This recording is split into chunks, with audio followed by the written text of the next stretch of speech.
Ukrainian refugees are fleeing to Poland after Russia's launch of a special military operation in Donbas.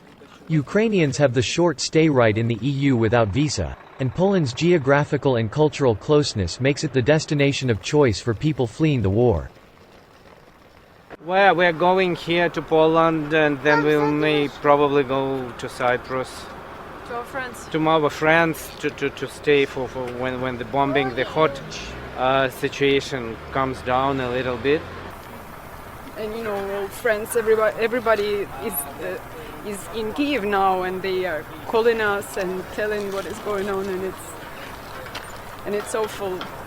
My husband told me that I'm panicking, and it won't happen, and now it's true, and this is absolutely incredible. And 30-year-old software developer Vitaly Koval, together with his wife and their 5-month-old son, fled after the military movements at the Russian-Ukrainian border in April 2021.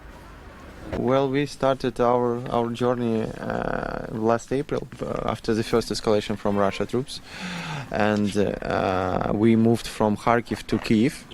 We leave our two dogs with a friend there because we were not in time to make them a passport or a permissions or I don't know what. So we now thinking about what to do next, and going to probably Wrocław to take a deep breath there and decide what to do. There were some explosions, rocket launches, and I know that citizens started to go to the Kharkiv underground and like a safety place now.